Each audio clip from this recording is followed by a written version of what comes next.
আমার আল্লাহ ডাক দিয়ে বলে, বান্দা রে, আমি আল্লাহ তোকে দুর্বল করে সৃষ্টি করেছি।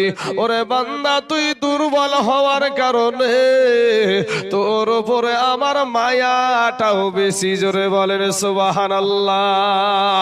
এ মুসলমান বাবা, ও মা খালার আগো, যে আল্লাহকে তুমি সেজদা করো না রে মা, আজ দুনিয়াটাকে আপন করে নিয়েছো, দুনিয়ার রং তামাশাকে আপন করেছো, দুনিয়ার সম্পদকে আপন করে দিয়েছো।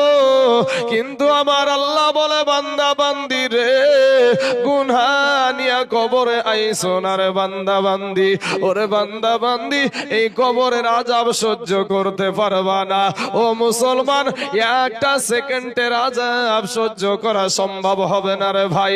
আমি তোমাদেরকে বলবো ভাই, তোমরা আমাদের মতন হুজুর হয়ে যাও এটা বলছি না। এটা মুসলমানের সন্তান মাস্টার হবে, এটা মুসলমানদের একটা গৌরব। একটা মুসলমানের সন্তান বাবা ইঞ্জিনিয়ার হবে, মুসলমানের গৌরব। তুমি যে শিক্ষা করছো সেই শিক্ষাই করো, কিন্তু আমার নবীর আদর্শের মালাটা গলায় পরিয়ে নাও। ভাইরে, যেই শিক্ষা করছো করো, কিন্তু ভাই তুমি বেয়াদব হইও না।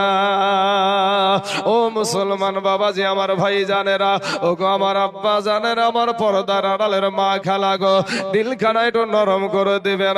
আমার আল্লাহ বলে, বান্দা রে, তুই মনে করছিস আমার চাইতে তোর মা জননী তোকে বেশি ভালোবাসে? ওরে বান্দা, তুই মনে করছিস আমার চাইতে তোর বিবি তোকে বেশি ভালোবাসে? ওরে বান্দা, তুই মনে করছিস আমার চাইতে তোর সন্তান তোকে বেশি ভালোবাসে? ওরে বান্দা, তুই মনে করছিস আমার চাইতে তোর আব্বা জান তোকে বেশি ভালোবাসে? না রে বান্দা, না, আমি আল্লাহর চাইতে তোকে কেউ বেশি ভালোবাসে না। জোরে জোরে বলুন না সুবহানাল্লাহ। আমার আল্লাহ যদি আপনাকে বুবা করে দুনিয়ার জমিনে পাঠায়া দিত, পৃথিবীর এমন কোন ডক্টরের ক্ষমতা ছিল না রে ভাই আপনার জবান থেকে আবার কথা বের করে। আল্লাহ যদি দুনিয়ার জমিনে মায়ের পেট থেকে যদি আপনাকে অন্ধ করে দুনিয়ার জমিনে পাঠায়া দিত, পৃথিবীর জমিনে এমন কোন ডক্টর ছিল না যে আপনার চোখের দৃষ্টি ফিরাইয়া দিতে পারে। আমার আল্লাহ আপনাকে সুঠাম করে এই দুনিয়ার জমিনে পাঠায়া দিল, কিন্তু ভাই রে, সেই আল্লাহকে তুমি সিজদা করো না। কবে জানি মইরা যাবারে যুবক, আসার সিরিয়াল আছে, যাওয়ার কোন সিরিয়াল নাই। ও মুসলমান ভাইয়েরা, আপনাদের কবরস্থানে যদি তালাশ করি, 5 বছর 6 বছর বয়সের সন্তান ওই কবরে শুয়ে আছে না নাই চাচা? আমাদের মতো যুবক, এরকম নওজোয়ান তরুণ যুবক ছেলে আপনাদের কবরস্থানে আছে না নাই? ও বাবাজি, আপনার মতো সাদা দাড়িওয়ালা, অনেক সাদা দাড়িওয়ালা বাপ আমার এখানে বসে আছে। বলেন, এই সাদা দাড়িওয়ালা মানুষ আপনাদের কবরস্থানে আছে না নাই? বাবা ভাই গো, আসার সিরিয়াল আছে, যাওয়ার কোন সিরিয়াল নাই। যৌবনের বাহাদুরি দেখায় না রে বাবা।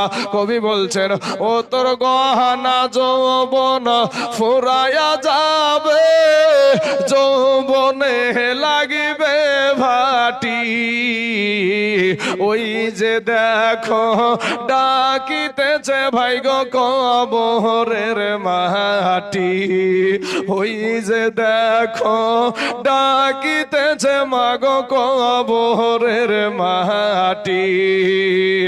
বাইরে সন্ধ্যার আগে যেদিন এ ডুবিবে বেলা, এক মুহূর্তে শেষ হইবে তোমার রঙেরি মেলা। তুমি কারে মারো এ জোরে ধমক, কার মাথায় ভাঙিবা লাঠি, ঠিক আজ আমাদের ওয়াইস রেজা কদরি সাহেবের আব্বা জান দুনিয়ার জমিন থেকে চলে গেছে। এ আমার কালেমার ভাইরা, এ আমার মুসলমান যুবক, আমি আপনাদেরকে বলবো ভাই, আমার নবীর আদর্শের মালাটা গলায় পরিয়ে নেওয়ার পরে 5 ওয়াক্ত নামাজ পড়েন রে যুবক ভাইয়েরা। আর আপনার বাপ মায়ের খিদমত করেন, কারণ যার দুনিয়ার জমিনে মা নাই, যার দুনিয়ার জমিনে আব্বা নাই, সেই জানে আব্বা হারানোর কি ব্যথা। যার দুনিয়ার জমিনে মা নাই, সে জানে মা হারানোর কি ব্যথা। ও মুসলমান যুবক রে, যখন আপনি ইন্তিকাল করবেন, আপনার পরনে, পুরুষদের পরনে 3 খানা কাফন দেয়া হয়। আমার মা খালা গো, আপনাদের পরনে 5 খানা কাফন দেয়া হবে, এর বেশি আপনাকে আর কিছু দেওয়া হবে না। এ মুসলমান, এখন যদি আমি তাইজুল ইসলাম ইন্তিকাল করি, সকলেই আমার জন্য কান্না করবে, কিন্তু ভাই যুবক রে, ও আমার মা খালা গো, আমার কবরে কোনো আল্লাহর বান্দা কিন্তু যাবে না।